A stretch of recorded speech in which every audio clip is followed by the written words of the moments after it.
Assalamualaikum warahmatullahi wabarakatuh. Perkenalkan, nama saya Angel Prihatin Tias dari kelas PKOC Stambut 2020. Jurusan saya PKO, Fakultas Fik, Universitas Medan. NIM saya 6201121020. Oke, di sini saya akan menjelaskan tentang perkembangan peserta didik.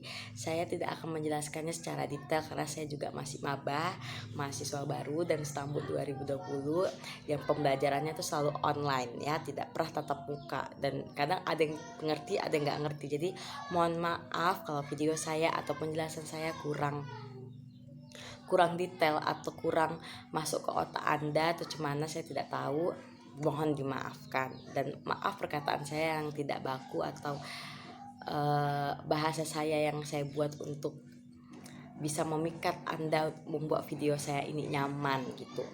Oke, saya akan memperjelaskan tentang perkembangan peserta didik. Apa sih itu perkembangan peserta didik? Nah, perkembangan itu suatu proses perubahan dalam diri kita. Peserta didik yaitu diri kita sendiri yang dididiknya. Jadi perkembangan peserta didik kalau menurut saya yang telah dijelaskan oleh guru saya atau dosen saya itu adalah perkembangan peserta didik adalah proses bagaimana kita menjadi diri kita sendiri gitu, perkembangan kita sendiri gitu loh. Itu gimana sih cara jelasnya, saya juga nggak tahu gitu kan.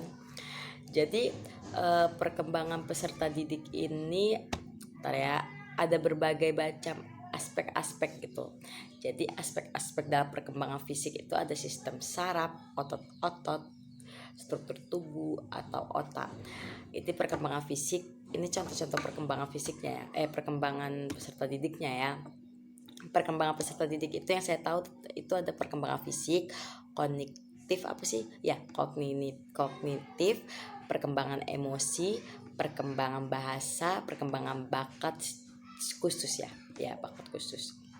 Jadi pertama yang kita bahas itu tentang perkembangan fisik.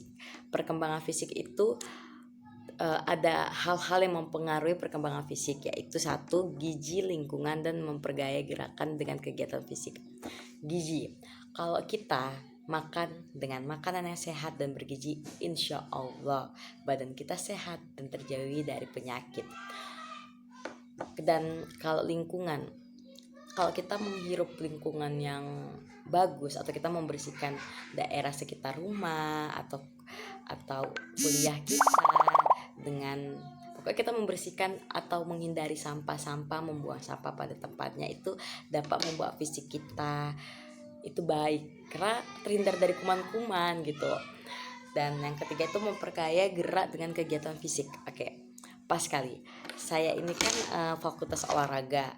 Kalau saya sering latihan dengan makanan yang bergizi, terus latihan, olahraga, itu dapat membuat stamina kita, jasmani dan rohani kita tuh sehat. Oke, lanjut. Ciri-ciri perkembangan fisik yang tampak. Nah, perkembangan fisik yang tampak dalam pria itu tumbuhnya jakun. Tumbuhnya jakun itu udah pasti udah normal lah untuk untuk pria gitu kan. Nah, terus yang kedua itu kalau wanita ya pasti tumbuhnya dada, buah dada makin membesar. Terus laki-laki suara akan memberat gitu. Oke, itu aja ya biar mempersingkat waktu gitu. Dan kita masuk ke perkembangan kognitif. Apa sih itu kognitif gitu ya kan? Di sini saya buat kognitif itu adalah proses-proses mental atau aktivitas pikiran dalam mencari atau menemukan atau memahami informasi-informasi yang ada. Bentar ya. Perkembangan kognitif adalah tahapan-tahapan perubahan yang terjadi dalam rentang kehidupan manusia untuk memahami atau mengelola informasi dan memecahkan masalah-masalah yang ada. Perkembangan kognitif sebenarnya merupakan perkembangan pikiran. Pikiran anak adalah bagian dari otak yang bertanggung jawab terhadap bahasa, penilaian, mental, pemahaman atau penyelesaian masalah.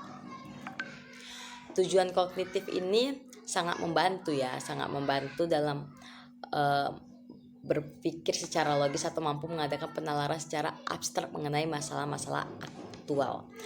Dan peran dalam kognitif yang saya ketahui ya, itu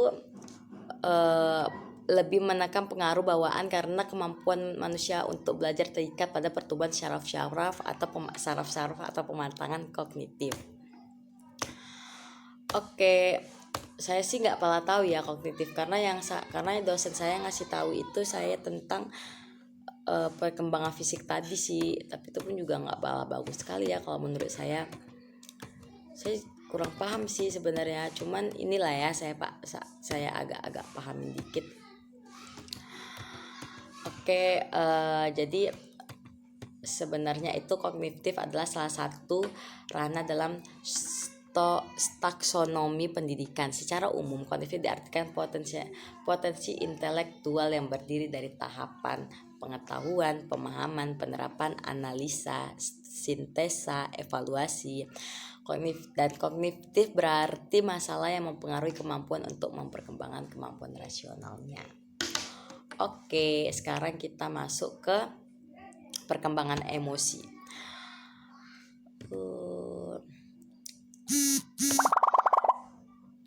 Perkembangan emosi. Apa sih tuh emosi? Emosi itu pasti kendala yang tidak bisa kita maksud saya tuh emosi itu marah gitu loh, perasaan yang nggak bisa kita kendaliin. Oke, sekarang masuk ke perkembangan emosi. Perkembangan emosi itu ialah perasaan yang tidak bisa dikendalikan. Perkembangan emosi ini terbagi jadi emosi cinta, emosi takut, emosi marah, emosi gembira dan lain-lainnya. Masuk ke perkembangan bakat khusus, yaitu perkembangan bakat khusus itu yang ada di dalam diri kita sendiri. Seperti contohnya bakat saya ada di olahraga, itu termasuk dari perkembangan bakat khusus.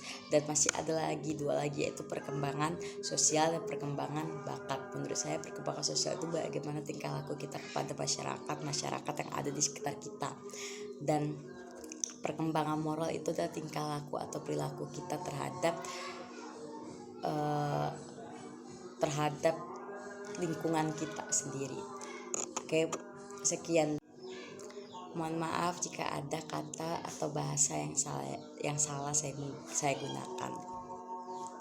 Mungkin sekian dari pembahasan tentang peserta didik. Mohon maaf bila ada kata-kata yang terbelit. Hanya bisa ilmu itu yang bisa saya sampaikan. Assalamualaikum warahmatullahi wabarakatuh.